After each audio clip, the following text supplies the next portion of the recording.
Pessoal, tudo bem? Boa tarde, professor Júnior. Nós vamos dar início hoje ao nosso primeiro laboratório do segundo bimestre, o laboratório de solos. Nesse laboratório de solos, nós vamos observar primeiro a questão da reação da formação da estrutura interna por parte dos magmas, das correntes de convecção do interior da Terra, até chegar ao processo de formação das rochas, tá bom? Então, a primeira parte desse laboratório é apresentar para vocês os recipientes, são recipientes de laboratório. Nós vamos trabalhar também com o becker aqui para estar facilitando. Vamos trabalhar com bicarbonato de sódio, corante, detergente e o vinagre. O objetivo dessa proposta é mostrar para vocês qual é o tempo, a proporção do tempo de reação da formação rochosa desde a sua parte interna para a parte externa do interior da Terra, em relação ao interior da Terra. E a formação das rochas que nós temos hoje e compõem a litosfera, que é a nossa camada, a nossa superfície aqui do planeta Terra. Então, o primeiro processo é utilizar o bicarbonato de sódio, representar ele numa quantidade aqui razoável, para a gente poder fazer a representação vulcânica, observando sempre aqui o tempo de reação. O bicarbonato de sódio é um material um pouco utilizado nessa parte diária. Nós temos também aqui a reação envolvendo o detergente. Nós vamos colocar o detergente aqui.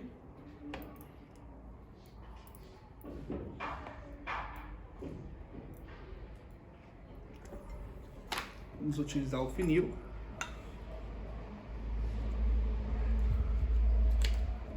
E o vinagre, ele vai fazer a reação direta com o bicarbonato e o detergente para a gente entender a formação da lava vulcânica.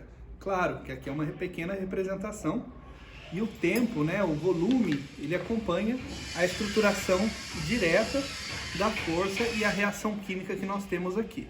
Nesse caso, nós temos reagentes, elementos reagentes aqui, e é dessa forma que funciona a relação diária quando os vulcões entram em erupção.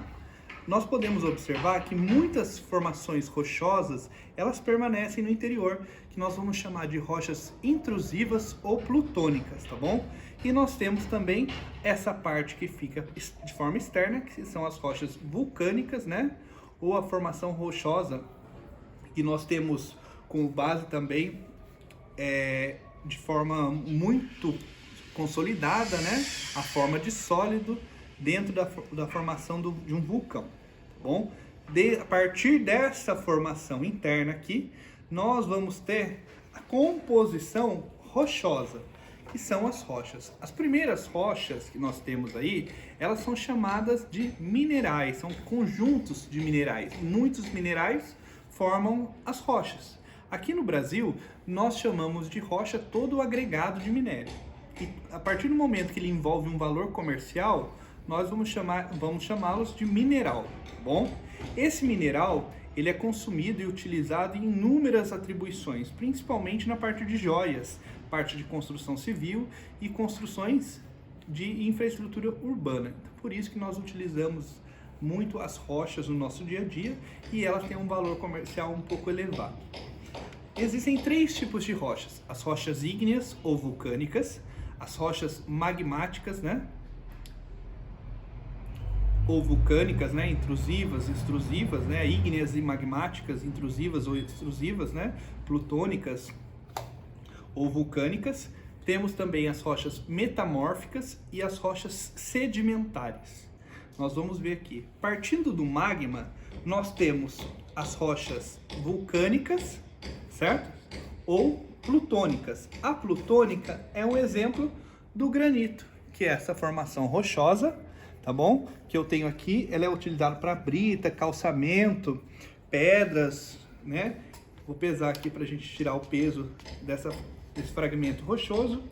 Ele tem em torno aqui de 75 gramas, 75, 76 gramas. Ela é diferente das demais porque ela é plutônica, ou seja, o resfriamento é na parte interna.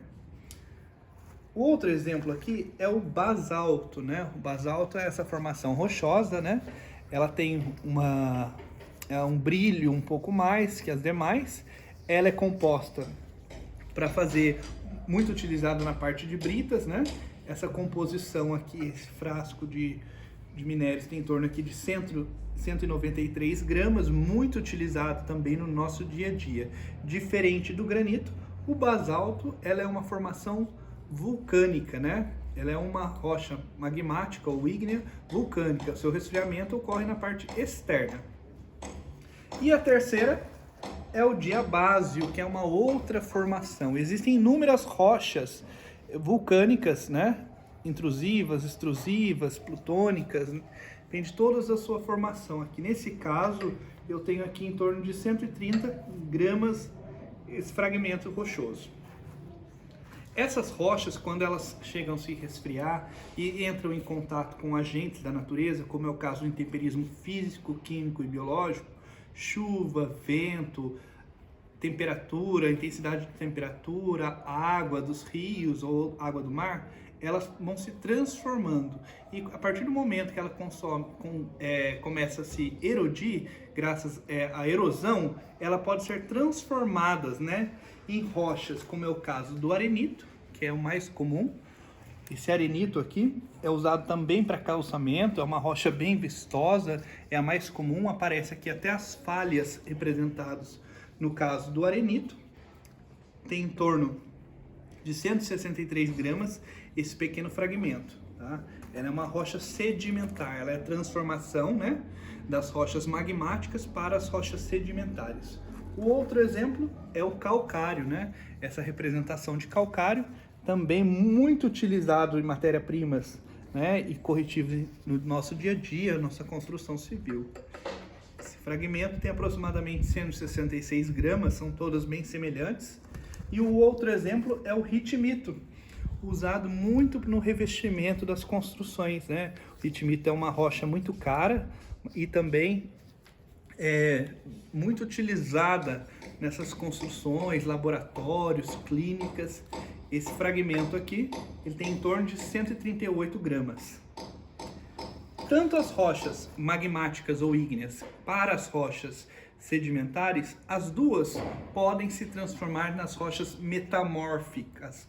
Metamórfica vem da palavra metamorfismo, que quer dizer transformação, decomposição, pressão, todos os termos aí, os adjetivos ligados à mudança, né, temporal dessas rochas. O primeiro exemplo aqui é o quartzo, né? Quartzo muito utilizado em revestimento, é uma rocha transformada, então por isso a gente chama de rocha metamórfica. Ela é um pouco mais pesada que as demais, ela tem em torno aí de 240 gramas, se a gente for observar o seu frasco, o seu tamanho.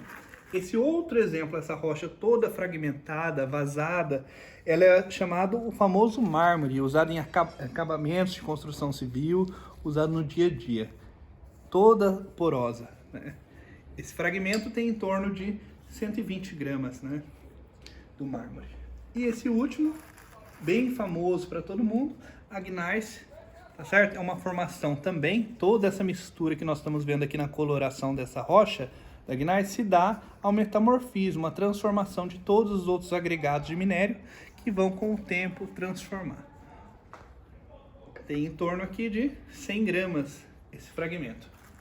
É importante a gente entender que o ciclo das rochas, ele é um composto de transformação cítrica da natureza, certo? Do tempo geológico, para atender toda a demanda que nós chamamos de fenômenos ligados à litosfera, ou seja, a formação das placas tectônicas e de origem intrusiva, extrusiva, processos de erosão, de intemperismo, de fusão, todas essas mudanças, tá certo? Então aí o nosso laboratório envolve o ciclo das rochas. Eu posso ter uma transformação das rochas magmáticas, aquelas de origem do interior da Terra, das correntes de convecção do interior da Terra, para as rochas sedimentares, das rochas sedimentares para as metamórficas e assim por diante, todas elas transformadas. Tá bom, pessoal? Muito obrigado, até a próxima.